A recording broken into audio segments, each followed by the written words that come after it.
guys got. Yep. Your first impressions of being a New York Met, you've really made an impression on the fan base, which is production in the first half. What's the difference between playing in New York and playing in Kansas City or in Miami?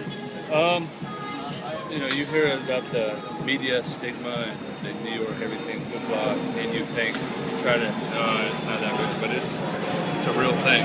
You know, I think the first comment I made is, someone was asking me about what can I bring to the staff, you know, with Santana, and I made a little comment about how, you know, being a hitter, I knew he tipped, which he knows, right. But that's something I could see right away and be able to jump up and go out there rather than a young guy who doesn't really know.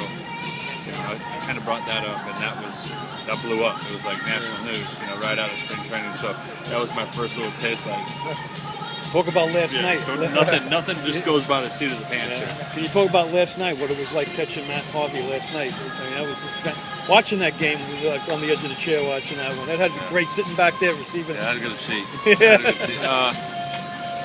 It's fun to call a game with him because he's not just throwing at 97, 98. He's pitching.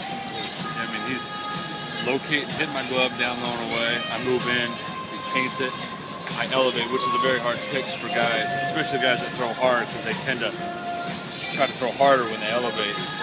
But he hits the spot. You know, he hit the spot here, and then is able to go down right away. And that's a hard adjustment for a pitcher. And he was boom, literally painting. You know, so it was. Not to mention, that's before we even got into his curveball, his slider, and his changeup. Going into the 9th inning with 87 pitches. It's pretty efficient.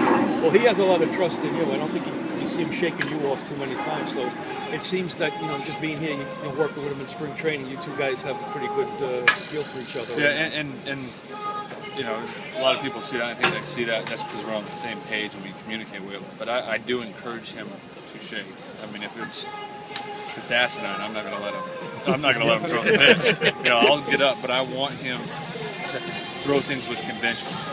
I want him to know why he's throwing it, have him feel stuff. I want him to go with that internal intuition that he has. You know, he's the one with the ball. And that's something that Brad Ausmus, who is known as one of the best game callers, told me when I was young. You know, make those pitchers throw something with conviction. You know, coax them into wanting to throw that pitch. Not necessarily you're throwing this because Brad Ausmus or John Buck says so. You know, coax them into wanting to do it, wanting to throw the game that's right for them. Confident in what you're doing. So encourage them to go ahead and shake. Don't let them throw the wrong thing, but encourage them to shake so that they're thinking along with you, because two minds are better than one. When you first got the call from either your agent or the GM of the Blue Jays that you were traded to the Mets, what was the first thing that went through your head? I was excited. You know, this is a baseball town. Fans are knowledgeable. You know, when you think about baseball in your mind as a kid, you think of New York, Yankee Stadium, Shea at the time. Those series when I was growing up in the 80s, 90s, the big games. So those are automatically, you associate that to your dreams of what you know, when you're laying in bed dreaming about being in the big leagues, it was kind of a New York City, you know. So I'm getting to be a little kid and play here in New York every day. So it's pretty fun. It's good stress, you know. Well, what do you attribute your hot start on with the bat? I think learning from the last year, not just throwing it to the wayside just because it was bad, but learning from it, getting up from it, getting stronger from it. I think that's a big part of it.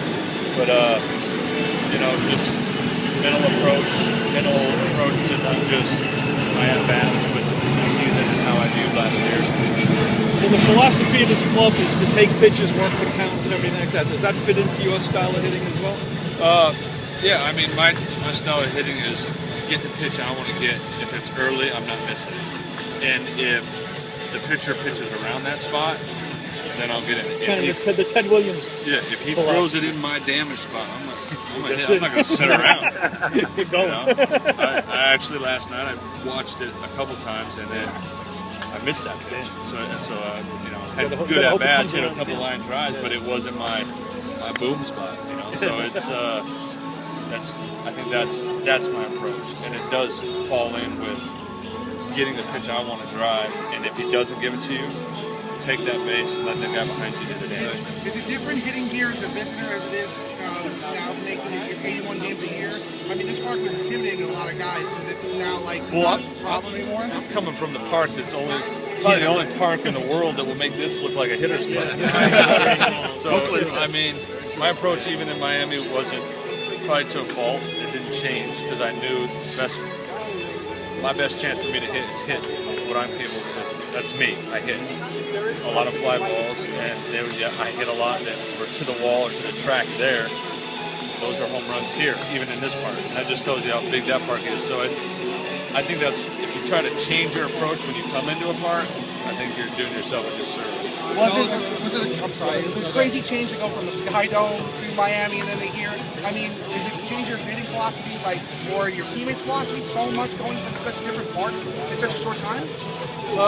No, not really. I think, I mean, I'm going up there no matter what part I'm in. I mean, this is Major League. You can't adjust what your approach is, just by the park. You're going into that box trying to be the best hitter you can be, regardless. Give myself the best chance to hit, whether that's in the Dome, whether that's in Miami, whether it's here at Citi Field.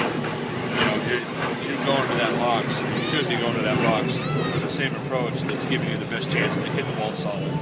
Tell us a little bit about your equipment company. The helmet? Yeah. Yeah, it's it's something that me and my wife started for children's charity. In Kansas City, and attached it to children's charities, and we auctioned it off to raise money, and kind of done that since then. I know that some licensing stuff has made it so we can't paint helmets, but me and Greg Zahn were grandfathered in, because obviously we're involved with all the negotiations. That was good, but since we had something for the children, benefiting children, that's a positive thing for the family. It's not just, I mean, you see me, I'm kind of redneck. I'm not very flashy and a catcher. But it's very flashy, and it seems like the flashier it is, the more the fans relate. So coming here, I mean, I took a kid from Utah, my dreams of playing here in New York. I thought, and then things that has happened in the world, what do I think of New York? 7 train, that's on there. Brooklyn Bridge. The city skyline, and then I don't know if you said, my favorite part is illuminating lights of 9/11, because obviously that's not just baseball, that affects everybody to the core if you're an American, or even in this whole world. And so I think that's, and if you were there, yeah, exactly. I can't even imagine how it touches you guys, but I think that's from somebody in Salt Lake City, Utah, to grow up and to have, those are the things that I perceive of New York, is what's on that helmet. Just kind of, so that's what I threw on there. And got a little feedback from fans on Instagram and Twitter, the fun stuff, and interact. Yeah. Has the NHL reached out to you about doing it for goaltenders? The guy that does it, I met him in Toronto, through Zahn. He's the one that paints all the NHL guys. His name's Gerald Voodoo Air. Okay. Voodoo Air. I think I've seen videos. He's the one that does It's all amazing hockey. the anatomy. Like, it used to just be a helmet, a mask. Yeah. Now the catcher's mask is going to the route of like the hockey helmet. It's like, you said a fashion statement that you're doing charitable, but it's interesting. Everybody could have their own style, and who would have thought 20 years ago, even 10 years ago, just a helmet backwards and a mask. Now it's not only the game is evolving, so is the equipment. And right. It's all about style. Right. You got to get noticed. Look at my orange shoes. I like your art. Very nice. Question about we've had some irregular off days so far in the first few weeks. How has that affected you catching as much as you've caught to start this year? If anything, it's helped me. I don't want to miss games already. Terry will probably tell you. The April he gives me a day RBI off, record thing with the one off day. I was fighting to stay in there, but that's Terry's job, so it's probably good, because I caught a bunch of games in a row. I think it's benefited me. The catchers are used to having an off day every once in a while.